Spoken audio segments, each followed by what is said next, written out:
ini saya akan menyampaikan kebenaran firman Tuhan tentang kaya dalam kasih karunia Tuhan.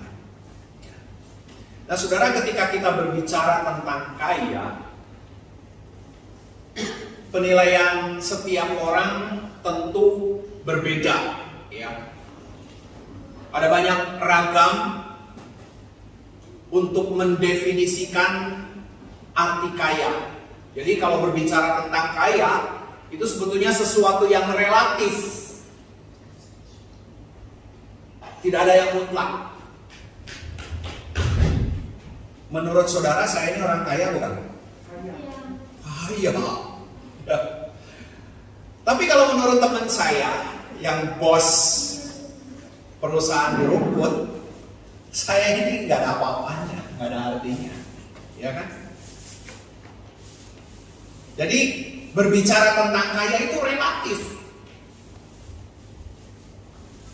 Ada sebuah majalah bisnis, ya, di Amerika yang didirikan tahun 1917, ya. Itu mendefinisikan tentang kaya. Jadi orang yang disebut kaya itu adalah seseorang yang memiliki penghasilan di atas 1 juta USD atau dolar, ya. Jadi kalau sudah memiliki kekayaan di atas 1 juta dolar, baru disebut orang kaya. Jadi kalau orang yang belum memiliki 1 juta dolar, itu dianggapnya bukan orang kaya. Ya, saya nggak masuk kategorinya di sana, jauh sekali, ya kan? Ya, kita semua mungkin kalau menurut ukurannya ini majalah ini, ya, yang didirikan oleh Forbes itu, malah dianggap kita ini nggak ada apa-apanya.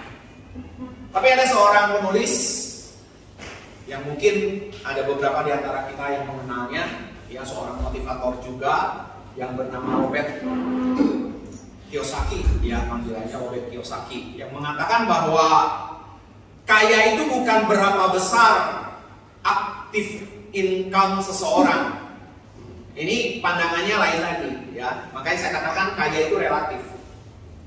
Jadi, namun dia menilai bahwa seseorang itu bisa dinilai kaya atau tidak itu diukur dari seberapa besar passive income seseorang. Jadi passive income itu adalah penghasilan uang yang masuk ke kantong, ya, uang yang dihasilkan tanpa harus bekerja. Jadi kalau kita bisa santai terus mendapatkan penghasilan, yaitu namanya kaya. Mungkin si Nabayan juga bisa masuk kategori orang kaya, karena apa? Dia santai, nganggur, tidur terus, ya, mimpinya jadi orang kaya. Jadi kalau bicara tentang kaya itu relatif. Saya masih teringat ketika saya di Tuban, waktu itu buat makan aja sulit, saudara.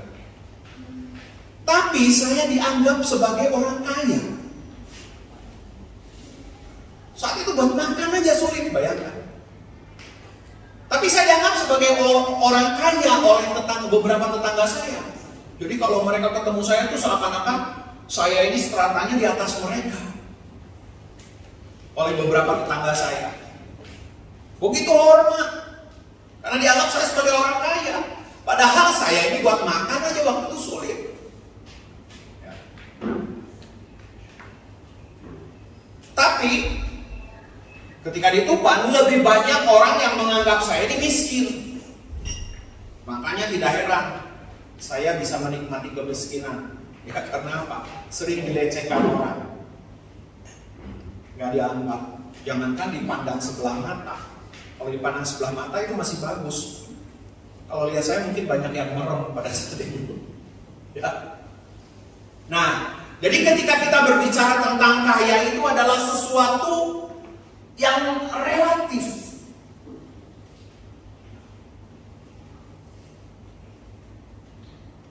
Saya percaya kalau misalkan saat ini, ya, Pak Haryono ketemu dengan saudara-saudaranya yang mungkin kerjanya sebagai guru, wah, Pak Haryono dianggap orang kaya, ya. Betul nggak? Orang pertama dihormati luar biasa. Tapi kalau ketemu dengan bos yang nyuplai karetnya gimana kira-kira? Allah nggak ada, masih biasa, ya betul ya? Nah sama. Jadi sebetulnya kaya itu relatif. Tapi kita akan melihat kaya menurut kacamata kebenaran firman Tuhan. Saya ingin mengajak Bapak Ibu sekalian untuk membaca satu ayat dalam 2 Korintus pasal 8 ayat yang ke-9.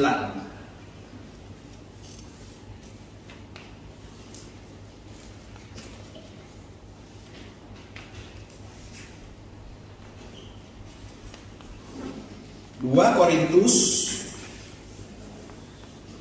pasal yang ke-8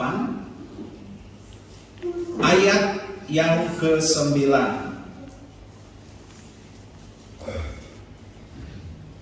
Saya ingin mengajak Bapak Ibu sekalian untuk membaca ayat ini bersama-sama. Ya, kita sama-sama bangkit berdiri dan kita akan baca ayat ini. Kita baca 1, 2, 3. Karena kamu telah mengenal kasih karunia Tuhan kita Yesus Kristus, bahwa Ia yang oleh karena kamu menjadi miskin, sekalipun Ia kaya, supaya kamu menjadi kaya oleh karena kemiskinannya. Amin. Silakan duduk. Tapi tetap saya akan mengajak Bapak Ibu sekalian untuk membaca sekali lagi. Namun kata kamu itu diganti dengan kata saya. Ya. Karena itu kan ditujukan buat kita orang yang percaya. Jadi kata kamu diganti dengan kata saya. Kita baca bersama-sama sekali lagi. 1, 2, 3. Karena saya telah mengenal kasih karunia Tuhan kita Yesus Kristus, bahwa Ia yang oleh karena saya menjadi miskin, sekalipun Ia kaya, supaya saya menjadi kaya oleh karena kemiskinannya. Amin. Saya berharap nanti di rumah baca berulang-ulang ayat ini dan kata kamu itu diganti dengan kata saya.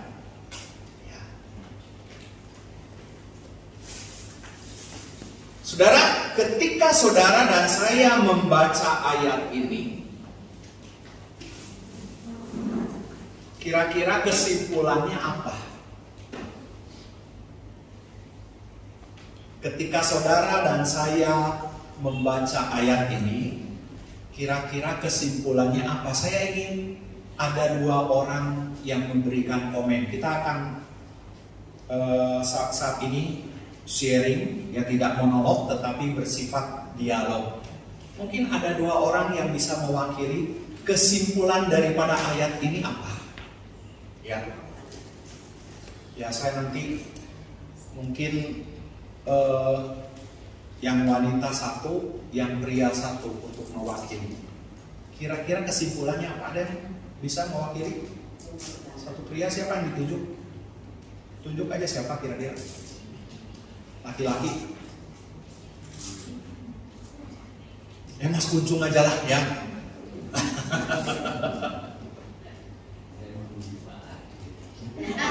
Mau nunjuk Pak Haji. Kita santai ya, nggak usah tegang-tegang. Hari ini saya ingin kita semua beribadah serius tapi santai, ya. Jadi yang perempuan kira-kira siapa yang perlu ditunjuk? Ya sekali-kali Bu Felix yang menyampaikan, mungkin bisa ya. Oke, silakan yang laki-laki dulu. Kira-kira apa tanggapannya terkait dengan ayat ini? Kalau di dalam terjemahan dalam terjemahan yang lain itu kalimatnya lebih jelas ya. Dalam terjemahan firman Allah yang hidup dikatakan, saudara tahu betapa Tuhan kita Yesus Kristus penuh dengan kasih dan kebaikan.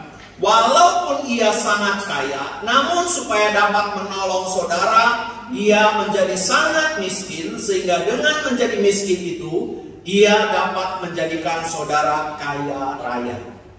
Kalimatnya luar biasa. Coba silakan kasih tanggapan. Kalau menurut saya itu kita orang yang percaya kepada Tuhan itu kaya oleh kasih karunia. Iya. Terus yang kaum wanita yang diwakili mungkin Bu Felix, nggak apa-apa, belajar untuk memberanikan diri. Ya. Kalau di sini berani bicara, nanti di luar juga berani bicara untuk menyampaikan firman Tuhan.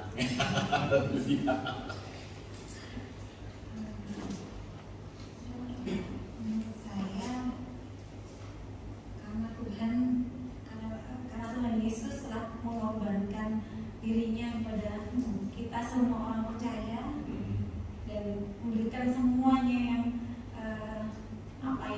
semua dia punya. Jadi Semua miliknya gitu kan. semua miliknya, sehingga kita menjadi kaya. Kita menjadi kaya. Segalanya. Kaya dalam hal segalanya. Luar biasa. Ya jawabannya. Nah, saudara, ada dua pandangan yang mewakili kaum pria dan kaum wanita dan semuanya baik. Ya, jadi itu sebetulnya sesuai. Jadi bahwa kita ini sebetulnya pada intinya adalah orang-orang miskin. Amin. Kita ini adalah orang-orang Kaya. orang miskin. Kaya. Siapa di sini yang masih merasa dirinya miskin? Kaya. Berarti belum mengerti, ya belum tahu kebenaran firman Tuhan ini. Nanti kita akan ungkap, saudara. Ya, saya bersyukur ketika saya membaca kebenaran firman Tuhan ini, Tuhan semakin mengungkapkan di dalam diri kita, di dalam diri orang-orang percaya. Dan ayat ini memberikan gairah, membangkitkan semangat bahwa sebetulnya ketika kita percaya kepada Yesus, menerima Yesus sebagai Tuhan dan Juru Selamat, kita ini adalah orang-orang kaya. Kita tidak lagi hidup di dalam kemiskinan. Nanti kita akan kupas bersama.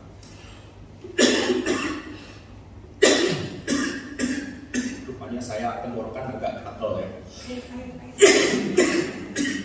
Biasanya disiapin minum.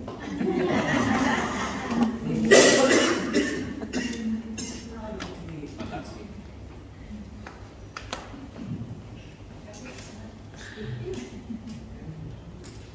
Kalau kita mengenal kebenaran firman Tuhan ini dan mengerti, memahami apa yang kita baca barusan, maka kita akan menjadi orang Kristen yang hidupnya penuh gairah.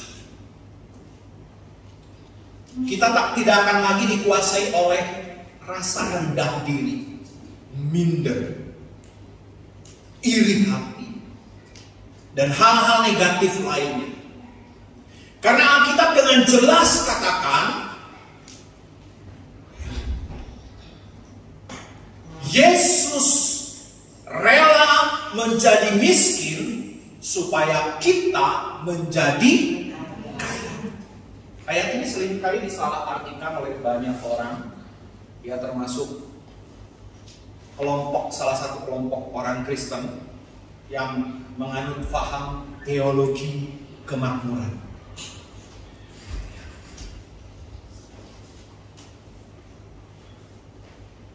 Walaupun di satu sisi ada sisi lain, di satu sisi benar, tetapi dia tidak memandang dalam skup yang lebih luas lagi.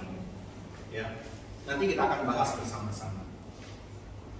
Mereka beranggapan bahwa ketika jadi orang Kristen, maka jadi orang Kristen itu harus menjadi orang kaya dalam tanda kutip, memiliki harta yang berlimpah.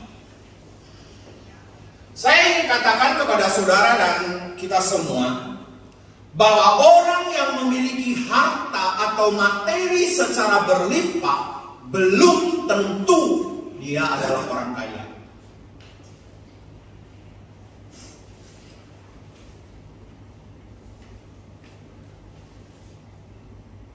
Dan saya ingin katakan, melalui kebenaran firman Tuhan ini, bahwa sebetulnya saudara dan saya, yang tentunya adalah orang-orang yang sudah menerima darah Kristus,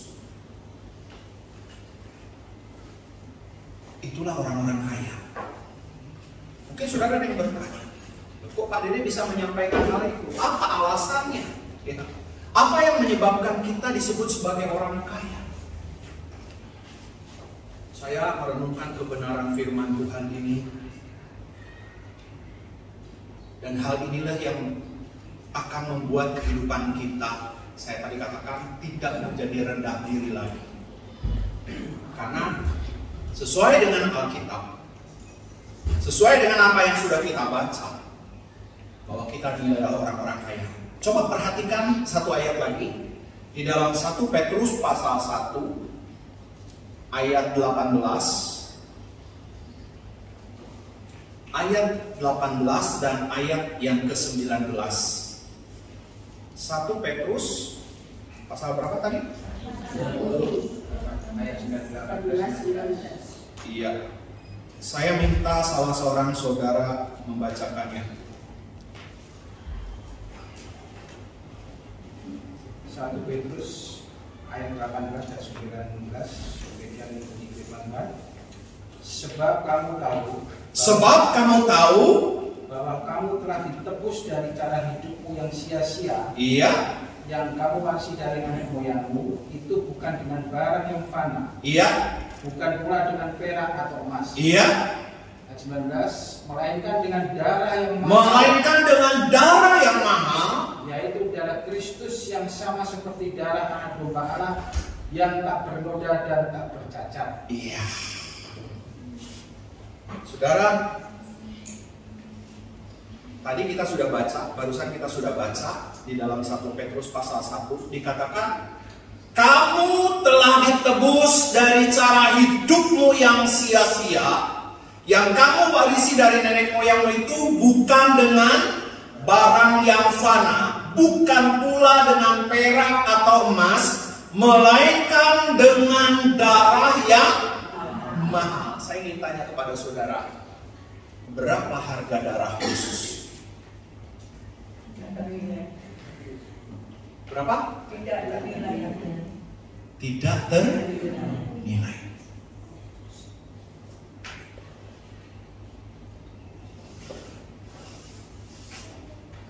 Kalau orang terkaya di Indonesia siapa? Pak Hartono. Oh, itu orang terkaya. Oh, BCA Pak Hartono. Tapi katanya kalah sama yang Jarwo. Oh, Jarwo masih Hartono ya? Oh ya itu. Ya, saya pikir beda. Orang terkaya, dia punya harta ternilai atau tak ternilai? Ternilai. Sekian triliun, masih ada nilainya. Ya. George Soros, ternilai nggak? Ternilai. Tapi darah Kristus tidak ternilai. Dan saudara ditebus oleh darah Kristus. Berarti saudara nilainya berapa? Tidak ternilai. Kita kadang-kadang kan minder ketemu orang kaya. Saya ini orang miskin. Saya ini cuma ini. Saya dulu minder. Ketemu orang-orang kaya itu minder. Ketemu pendeta-pendeta besar itu minder. Ya. Karena saya menganggap saya ini rendah. Padahal sebetulnya Alkitab sudah jelas katakan bahwa kita sudah ditebus oleh darah yang tak ternilai. Harganya dalam terjemahan lain katakan darah yang tak ternilai. Kalau mahal, sebetulnya kalimat mahal itu masih kurang pas. Ya, terjemahan aslinya itu tak ternilai. Jadi saya berharap saudara tidak lagi merasa rendah diri. Beberapa waktu yang lalu saya menonton sebuah video. Video ini berisi komentar dan tanggapan dari seseorang. Ya, dan orang ini adalah orang Manado, seorang pemudi tapi sudah nikah, ya. Mantan PSK. Dia mantan PSK. Dan sekarang dia banyak melayani Tuhan. Jadi dia sering tampil di media sosial untuk bersaksi tentang kasih Tuhan, dan dia dengan lugas dan tanpa rasa malu dia saksikan kesaksian hidupnya bahwa dia dulu mantan narkoba, dia dulu mantan pelacur. Dia kalimatnya ditulis dengan jelas, ya. Saya kagum dengan kejujuran dan keberaniannya. Dan ketika dia sampaikan statement-statement kesaksian-kesaksian itu, tentu ada banyak tanggapan-tanggapan negatif. Sampai suatu saat ada seseorang yang bertanya kepada gadis ini, ya, yang sering bersaksi mantan PSK. Dan sebetulnya kalimat ini buat saya itu kalimat yang menyakitkan, karena pertanyaannya pertanyaan yang bersifat memang tujuannya untuk menyinggung. Ada orang bertanya kepada dia dengan kata begini, berapa tarifmu sekarang? Ya. Itu kata-kata ini sakit nggak kalau dengar? Berapa tarifmu sekarang? Saya kagum dengan jawaban wanita ini, ya, pemudi yang seorang ibu muda ini. Katakan, berapa tarifmu sekarang? Ada dua pertanyaan yang bagi saya sesuatu yang sebetulnya tidak layak untuk ditanyakan. Tapi itu karena mungkin memang berusaha untuk menyinggung, karena kesaksiannya banyak membuka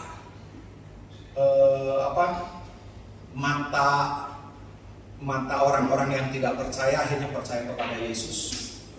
Ada pertanyaan yang lain, dia katakan, kalau Anda ketemu dengan mantan pelanggan Anda, bagaimana? Tapi yang lebih spesifik yang saya tertarik dengan pertanyaan yang tadi itu, berapa tarifmu sekarang? Saudara, umumnya kalau seorang wanita apalagi dengar kalimat itu, sakit nggak? Sakit. Wih.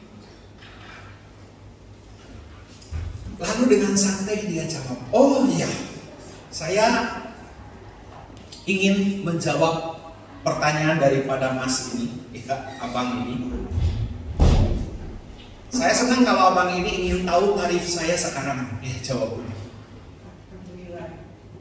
Lalu dia jawab begini,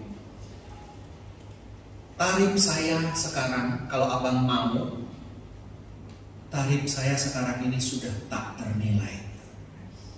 Karena saya sudah ditebus oleh darah Yesus, darah yang tak ternilai harganya. Dia memberikan jawaban yang betul-betul tepat. Ya.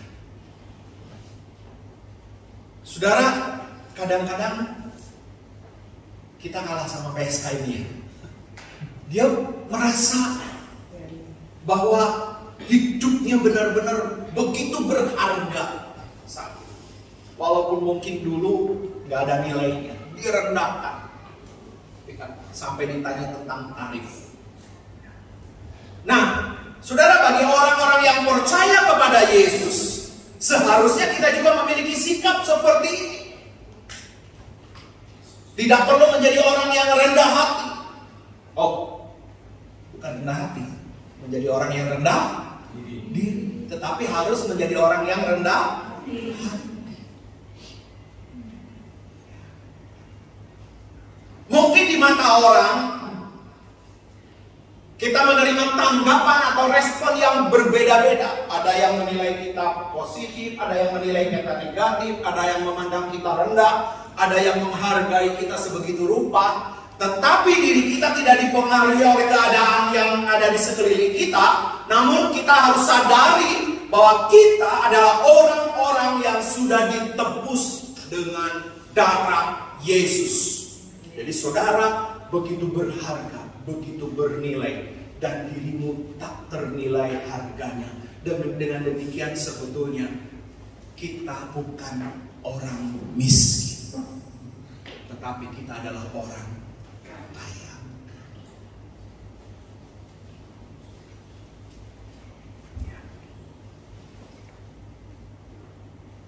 Mungkin ada temanmu, ada tetanggamu, saudaramu yang menganggap engkau miskin. Tetapi Alkitab katakan kita adalah orang-orang kaya.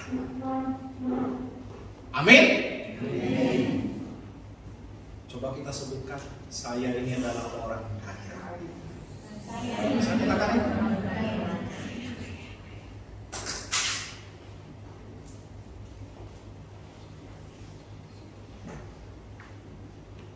Saudara, ketika saya membaca 1 Petrus pasal 1, ketika saya membaca, merenungkan kebenaran firman Tuhan ini, betapa dahsyatnya kasih karunia Tuhan di dalam hidup kita. Sebab itu kita perlu menghargai kasih karunia yang Tuhan berikan kepada kita. Sehingga sikap kita tidak lagi menjadi pesimis di dalam menjalani hidup. Karena setiap orang percaya mendapatkan kasih karunia kuasa darah Yesus yang tak ternilai harganya. Ya. Kenapa Tuhan Yesus kasih gambaran tentang Lazarus dan orang kaya? Kenapa ditulis judulnya Lazarus dan orang kaya? Sebetulnya ini bentuk sindiran terhadap orang-orang yang merasa dirinya kaya. Kenapa nggak ditulis judulnya orang miskin dan orang kaya?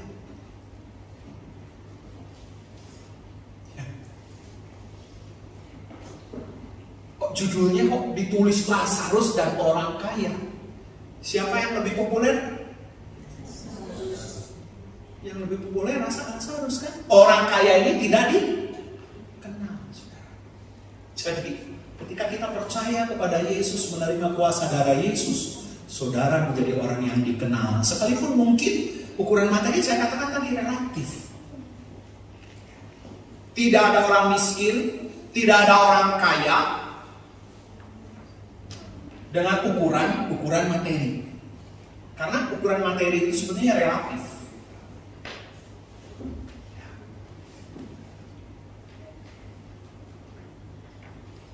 Lazarus dikenal. Orang kaya ini tidak punya nama sama sekali.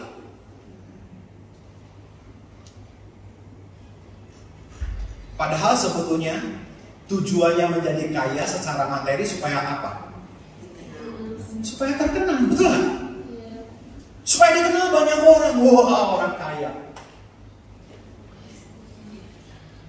Dan kita juga sering menilai orang itu sebetulnya tidak adil. Karena apa? Kriterianya diukur dari kaya.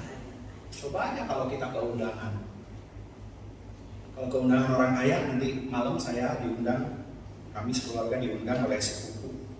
Dan dia bos dari dealer ya, mungkin distributor Yamaha di Tuban. Yang diundang pejabat-pejabat tinggi, termasuk Ganjar. Cuman hari rupanya karena ada urusan mendadak dia tidak bisa hadir. Ya.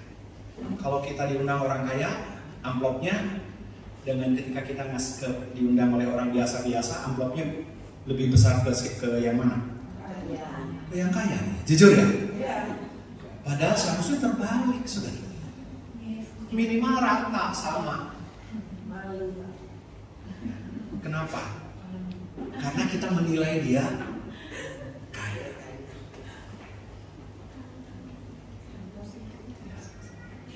Itu persepsi yang harus dirubah. Ya, pola pikir yang harus dirubah ya sekarang. Minimal sama. Harus gentle. Ngasih ke orang, diundang orang miskin sama di orang yang dianggap miskin oleh manusia ya, sama dianggap miskin oleh orang kaya, harusnya sama. Minimal. Kalau bisa justru lebih baik ngasih yang lebih besar supaya ada keseimbangan. Ini nampak sepele, tetapi saya berharap kita semua bisa menyadari hal ini, bahwa kita ini adalah orang-orang kaya, bisa memberi. Ya. Nah, saudara, saya ingin mengajak Bapak Ibu sekalian untuk membaca di dalam pasal yang ke-1 tadi, di dalam ayat yang sebelumnya, ya.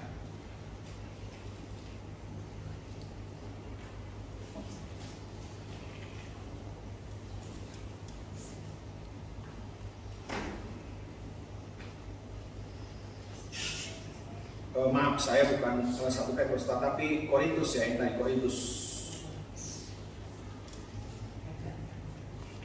Kenapa tadi kita dibilang orang-orang kaya? 2 Korintus.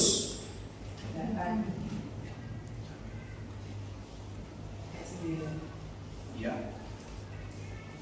2 Korintus pasal 8 ayat 9. Saya akan membuka di dalam terjemahan yang lain, tetapi saudara membaca di dalam terjemahan yang baru. Ya. Saya akan bacakan terlebih dahulu. Tadi kita sudah membaca ayat yang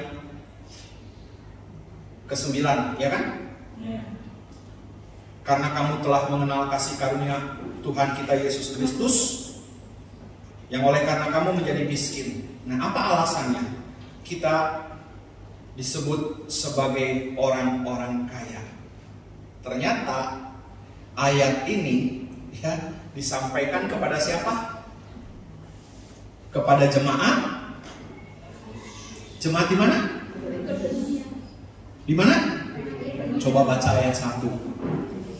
Saudara-saudara, kami hendak memberitahukan kepada kamu tentang kasih karunia yang dianugerahkan kepada jemaat-jemaat di Makedonia.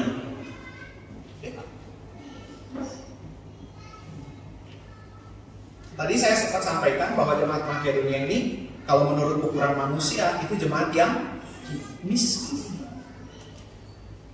Tapi mereka punya kelebihan yang luar biasa. Sebab itu mereka layak disebut sebagai orang-orang kaya, melampaui orang-orang kaya yang ada di sekelilingnya. Selagi dicobai dengan berat dalam berbagai penderitaan, sukacita mereka meluap, dan meskipun mereka sangat miskin, namun mereka kaya dalam kemurahan. Orang kaya yang sesungguhnya adalah orang yang bisa memberi, orang yang kaya dalam kemurahan. Saya ingin sampaikan, ketika saya bicara tentang memberi, itu bukan berarti sifatnya materi. Semua relatif. Ya. Tadi apa yang disaksikan oleh Bu Lena,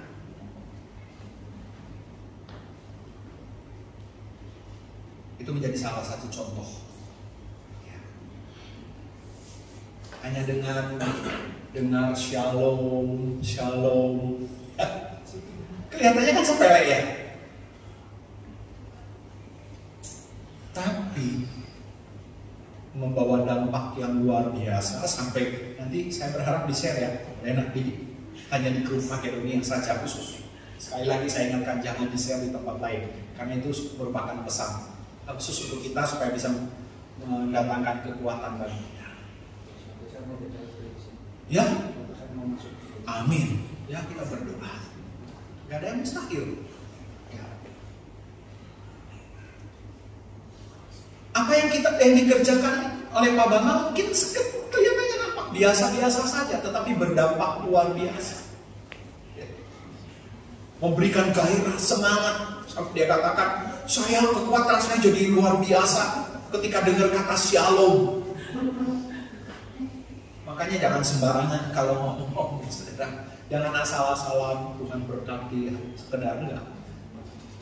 Dengan iman, dengan keyakinan yang kuat, supaya orang yang ada, yang kita salam diberkati Tuhan. Ketika orang itu menerima shalom, benar-benar menerima damai sejahtera.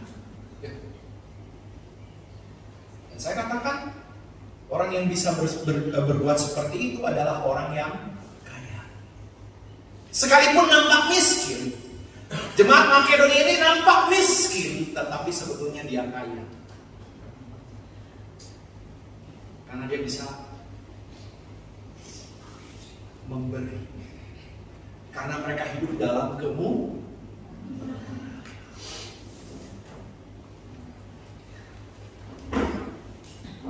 yang Tuhan kehendaki di dalam kehidupan kita sebagai orang-orang percaya. Agar kita menyadari bahwa kita adalah orang-orang yang memiliki nilai yang tak ternilai ketika kita sudah ditebus oleh darah Kristus. Ya, hari ini, minggu pertama, kita selalu merayakan dalam ibadah dengan mengadakan perjamuan kudus. Itu bukti kasih yang nyata. Darahnya yang tak ternilai itu sudah dicurahkan atas kehidupan kita. Darahnya yang tak ternilai itu sudah mengalir dalam tubuh kita. Ya, saudara percaya bahwa darah Kristus itu sudah mengalir dalam tubuh kita? Berarti kita punya darah Kristus. Ya. Sehingga kita bukan lagi pribadi yang tidak berharga, tetapi kita menjadi pribadi yang tak ternilai. Namun kalaupun demikian, kita jangan jadi orang sombong. Oh, saya suka anak orang kaya yang tak ternilai, jadi sombong. Enggak. Ya, orang semakin kaya justru semakin rendah hati. Ya kan? Saya teringat dengan salah satu jemaat di Mahoni. Beliau adalah pemilik pabrik obat Dekadril di Harsen Pharma. Suatu saat Bapak Gembala saya, Bapak Matius Akib almarhum, memanggil saya dan dia katakan, ini kenalkan, kamu kenalan sama namanya Pak Harsen, ya, Pak Haryos Keno. Saya kan tidak tahu ya, tidak ngerti siapa orang yang ada di hadapan saya. Waktu itu saya masih pemeriksa. Pakai sendal jepit, pakai kaos bolong. Ya saya pikir ya orang biasa saja. Ya, ini nanti setelah kenalan, salam, dan dia begitu hormat, begitu menunduk. Ya dengan PD-nya saya salami. Lalu Om Akib katakan, ya ini Om Harsen ini yang ngasih kamu kaos. Dan sepanjang sampai hari ini saya pernah pakai kaos terbaik, ternyaman itu ya hasil pemberian dari beliau. Ya. Pakai sendal jepit, pakai kaos oblong, nggak kelihatan. Ini orang semakin kaya itu semakin justru. Jadi kalau ada orang yang sekarang lagi heboh viral, kemudian akhirnya ditangkap, suka pamer-pamer kekayaan, berarti dia belum kaya. Apalagi dia nggak mampu bayar pajak, ya kan? Ya puji Tuhan, saya punya usaha kecil, tapi sebelum ada amnesti, ada ini itu sudah mau belajar bayar pajak.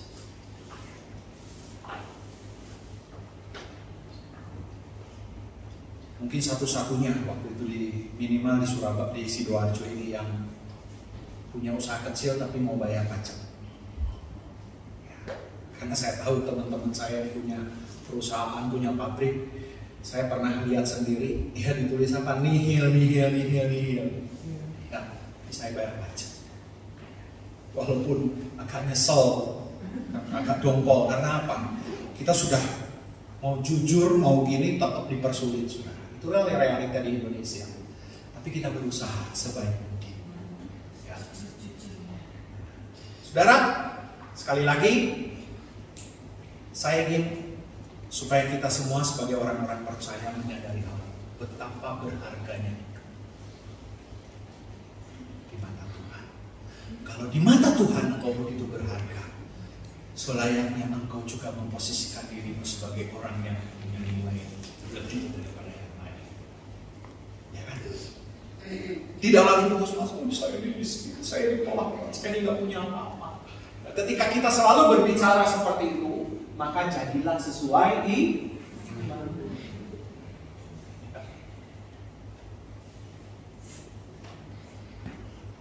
tapi bukan berarti kita harus berkata, oh saya ini kaya terus sombong. Ya, mulai jaga jarak, kamu miskin, nggak mau lagi kumpul. Oh ini baru saya mau kumpul dengan si A. Oh baru saya mau kumpul dengan si B. Ya kalau si C, si D nggak mau. Ya, kita tetap. Ya, karena yang terpenting kita harus kaya dalam karakter. Karakter kita harus kaya. Karena Yesus juga punya pribadi yang memiliki karakter yang luar biasa, memberikan contoh dari kehidupan. Ya, itu yang terpenting, saudara, di dalam kehidupan kita. Tadi saya sempat ngobrol-ngobrol dengan anak saya sampaikan, orang yang disebut kaya itu sebetulnya orang yang diberi karunia Tuhan dan di dalam dirinya punya potensi-potensi yang dapat dikembangkan, yang bisa mempermuliakan nama Tuhan. Ya. Bukan orang kaya secara materi nampak, oh si ini bisa nikah sampai dengan biaya yang begitu besar, rame pestanya, belum tentu. Itu sesuatu yang nampak dari luar. Itu hanya casingnya. Tapi yang dalamnya yang harus diperkaya. Karakternya. Dan saya percaya setiap orang sebetulnya sudah diberi kekayaan-kekayaan yang lain. Ya, saya kasih contoh anak saya. Kamu harus bersyukur karena Tuhan beri sesuatu yang belum tentu dimiliki oleh orang lain. Skillmu. Ya. Kamu bisa main drum, bisa keyboard, bisa saxophone. Ya, bisa bahasa Jerman, bisa bahasa Inggris, bisa bahasa Jawa. Jawanya bisa. Sudahnya sedikit-sedikit. Ditambah hal yang lain. Itu modal. Tapi nomor satu karakter harus dibentuk. Orang mungkin bisa lihat kaya, materi kaya, tapi belum tentu di dalamnya kaya. Bisa jadi koko. Ya, sama seperti HP Cina yang dulu. HP Cina dulu kan bagus-bagus baru muncul itu. Terus memorinya berapa? Katanya 200, ada yang 120, 25 giga atau berapa ya. Tapi isinya ternyata kosong, sebetulnya nggak segitu. Separuhnya juga udah lemot, ya kan? Nah, jangan seperti itu. Tapi benar-benar yang prioritas dari dalam, lalu muncul keluar. Casing perlu? Perlu, tapi bukan sesuatu yang utama. Ya. Jangan seperti snack zaman sekarang, ya kan? Snack zaman sekarang itu, wih bagus-bagus, sudah tampilannya, gambarnya, isinya kosong. Nah, jangan seperti itu. Tapi juga jangan, kalau ini era sekarang sudah seperti ini, jangan mentang-mentang nggak perlu, casing nggak perlu, ya nggak penting, ya asal-asalan aja dibungkus pakai kertas koran, ya nggak juga gitu. Ya, tampil harus apa adanya, jangan ada, harus apa adanya. Keadaan kita seperti ini ya beginilah, ya. Yang penting benar-benar sesuai. Ya. Sekali lagi, jangan rendah diri, tetapi rendah hati. Jangan tinggi hati, tetapi tetap menyadari bahwa kita memang adalah orang-orang yang sudah ditebus, yang tidak ternilai lagi harganya. Sehingga kita tidak lagi bermain-main dengan kehidupan kita. Kita tidak menyepelekan diri kita sendiri, tetapi tetap menjadi orang-orang yang menyenangkan hati Tuhan dan sesama. Amin. Haleluya. Kita akan baca ayat yang terakhir.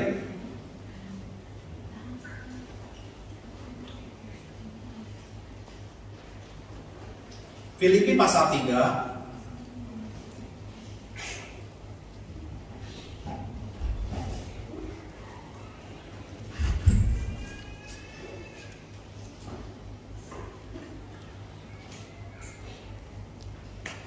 ayat yang ke-8. Saudara, ini satu contoh teladan yang luar biasa. Pernyataan yang begitu dahsyat dikatakan di dalam Filipi pasal 3 ayat 7 dan 8. Saya akan bacakan buat saudara. Di sini dikatakan, tetapi apa yang dahulu merupakan keuntungan bagiku, sekarang kuanggap rugi karena Kristus. Malahan segala sesuatu kuanggap rugi karena pengenalan akan Kristus Yesus Tuhanku lebih mulia daripada semuanya.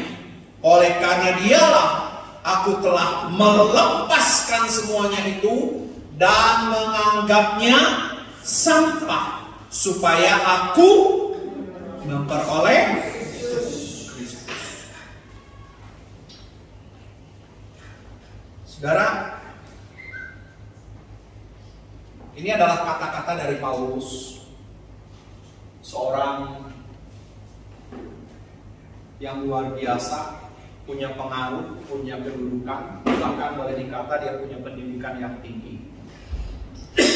Kalau sekarang mungkin dia adalah seorang doktor ya, lulusan S3, bahkan dengan cum laude. Tadi Tasya masuk kategori cum laude ya, berarti ya, kalau 3,5 belum, oh sedikit lagi, tapi itu sudah luar biasa. Nah, saudara, Rasul Paulus membandingkan apa yang menjadi miliknya dengan pengenalannya akan Kristus dengan perbandingan yang begitu luar biasa.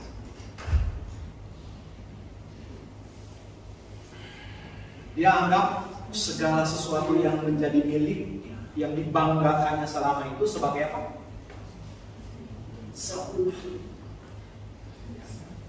Sebagai sampah dibandingkan dengan pengenalan akan Kristus. Nah, seharusnya setiap kita orang-orang percaya menyadari hal ini. Kenapa Paulus begitu bangga mengikut Yesus? Bahkan dia sampai rela mati. Dia tahu, dia ketika dia memberitakan Injil, taruhannya itu nyawa pada saat itu. Bukan sekedar di penjara, ya, tetapi taruhannya nyawa. Dan memang pada akhirnya dia harus menjadi mati. Saya percaya bahwa kalau dia tidak punya pengenalan dengan benar tentang Kristus, dia tidak menganggap Kristus adalah sesuatu yang berharga di dalam hidupnya, yang dia miliki, maka dia tidak akan punya kemampuan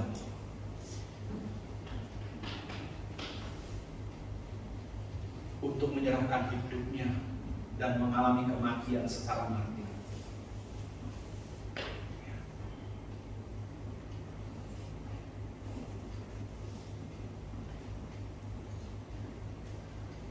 Dia mengenal Kristus secara total. Dan dia begitu menyadari betapa darah Kristus adalah darah yang tak ternilai. Sehingga dirinya pun rela dikorbankan. Karena dia tahu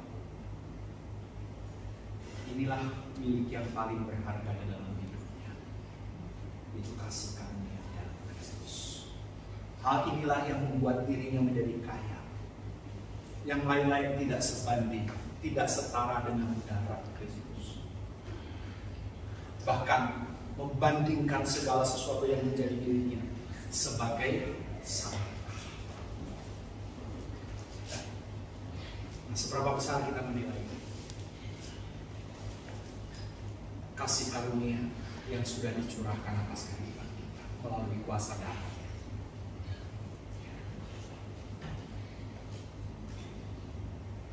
Salah seorang murid dari 12 murid Yesus gagal memahami hal ini, sehingga menilai Yesus dengan harga yang terlalu murah. Dengan berapa? Harga yang relatif sangat rendah. Dan dampaknya apa? Dia mati bunuh diri. Itu sebenarnya merupakan gambaran.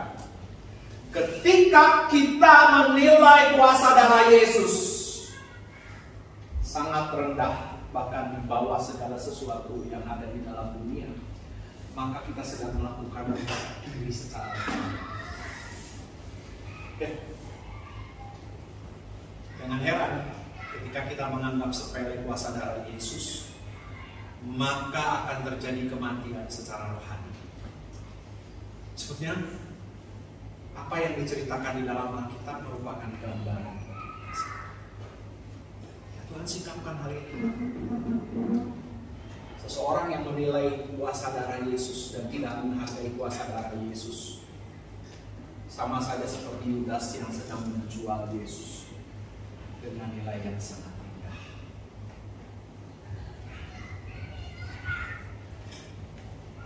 Dia pikir, nggak apa-apa lah.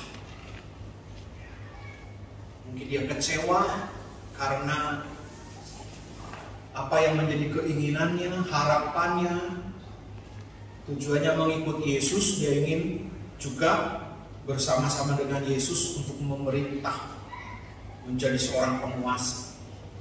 Karena mungkin dia mendengar kata-kata yang memberikan pengharapan, tetapi dia salah menafsir.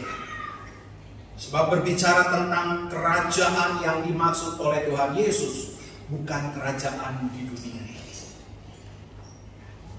tetapi kerajaan surga. Sehingga dia jual dengan harga yang murah. Hati-hati, saudaraku yang dikasihi Tuhan. Kita adalah orang-orang yang berharga di mata Tuhan. Jangan sampai menjual kuasa darah Yesus di dalam kehidupan kita. Dulu ada orang yang menjual Yesus pada zaman Orde Baru itu dengan kekayaan, dengan kedudukan, dengan jabatan, sehingga rela meninggalkan imannya, menolak Kristus, sehingga mengakibatkan kematian secara rohani di dalam hidup. Ya, jadi kita harus sadari bahwa kita adalah orang yang berharga di hadapan Tuhan, dan kita sudah punya nilai lebih daripada yang lain.